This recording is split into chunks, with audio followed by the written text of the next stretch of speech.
Most eligible bachelor अनुदित कब शादी कर रहे हैं? बताइए ना सर, आपके बेस्ट फ्रेंड देव की शादी हो रही है, आप कब करेंगे शादी? No comments. अरे चल सुप्रिया मैम को कवर करते हैं, सुना है नया नया डेब्यू किया है। अरे ये तो साइड एक्ट्रेस है, इससे क्या पूछना। Side actress? बस यही पहचान रह गई है मेरी। अगर अनुदित आज मुझे अपने कार में साथ लेकर आता तो मेरी भी एक अलग पहचान होती। पर क्या बोलूं मैं तो उसकी जिंदगी की भी साइड एक्ट्रेस हूँ। सुप्रिया उन रिपोर्टर्स को इग्नोर करते हुए उस मैरिज गार्डन के अंदर चली गई। अंदर पवित्र अग्नि की गवाही में सुनैना और देव 7 फेरे ले रहे थे। पंडित जी के मंत्रों का उच्चारण जारी था।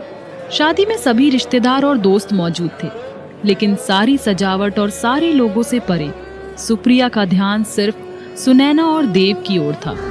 उन दोनों का एक दूसरे को देखना, फिर मुस्कुराना, फिर शर्माना और फिर चुपके से नजरें मिलाना।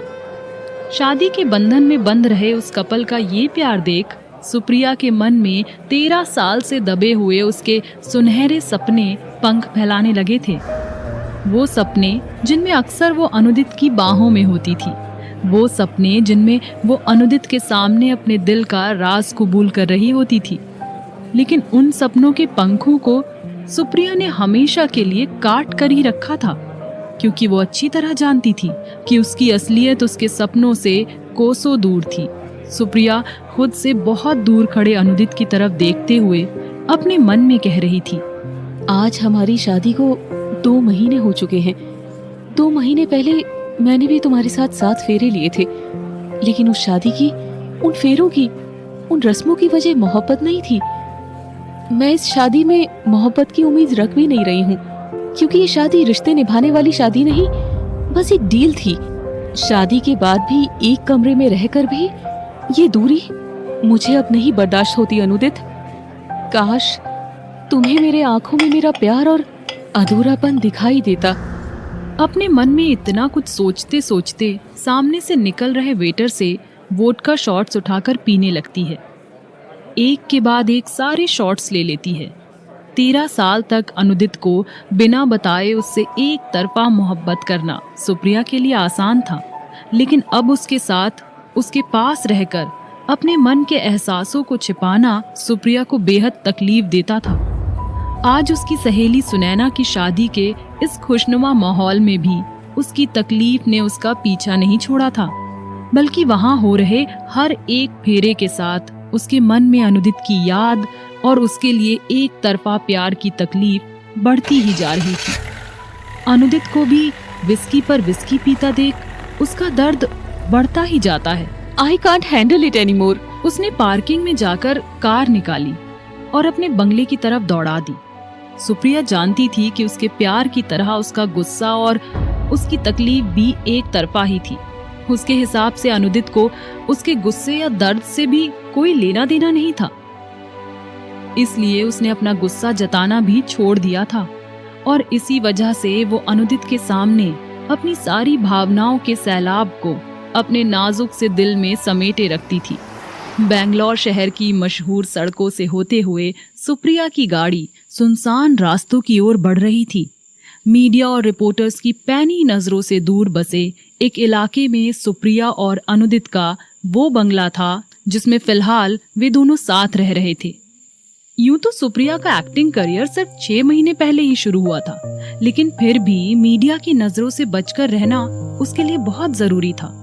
पूरी जिंदगी वो अपने आप को, अपनी फीलिंग्स को, अपने सपनों को, अपनी चाहतों को सबसे छिपाती रही थी। अभी वो यही सोच रही थी कि उसे अपने दर्द को अनुदित से कैसे छिपाना है, कैसे उसके सामने बिल्कुल नॉर्मल रहना है जब वो घर लौटे। इन्हीं सब उधेड़-बुन में उलझी हुई वो घर तक आ गई। उसने कार गैरेज में रखी और अंदर आई। मेन हॉल के सन्नाटे में सिर्फ उसकी हाई हील्स की आवाज गूंज रही थी। अगर अनुदित भी वापस घर आया तो? लेकिन अभी तो सिर्फ 11 बजे हैं। अनुदित 12 बजे से पहले नहीं लौटेगा। सुप्रिया अपने कमरे के दरवाजे पर खड़ी खड़ी सोच ही रही थी। उसे क्या पता था कि अपनी मोहब्बत के जिस सपने को वो अनुदित से छिपा कर रखना चाहती थी, वो आज अनजाने में ही सच होने वाला था। सुबह की तेज धूप चेहरे पर पड़ते ही सुप्रिया की नींद खुली। उसने मुस्कुराते हुए अंगड़ाई ली। आज फिर एक बार अपनी उन्हीं मोहब्बत भरे खूबसूरत सपनों की खुमारी में उसने आंखें खोली, जिनमें हल्का हल्का सा नशा भी चढ़ा हुआ था। अनुदित? हाँ। अपने सामने सोफे पर बैठे अनुदित को देखकर सुप्रिया को उतनी हैरानी नहीं हुई थी जितनी हैरानी उसे खुद की हालत पर हो रही थी। उसके सारे कपड़े फर्श पर बिखरे पड़े थे, यहाँ तक कि उसके अंडरगारमेंट्स भी। और पूरी तरह होश में आने पर उसे ये एहसास हो गया था कि कल रात जिसे वो अपना सपना समझ रही थी वो सच में हुआ था।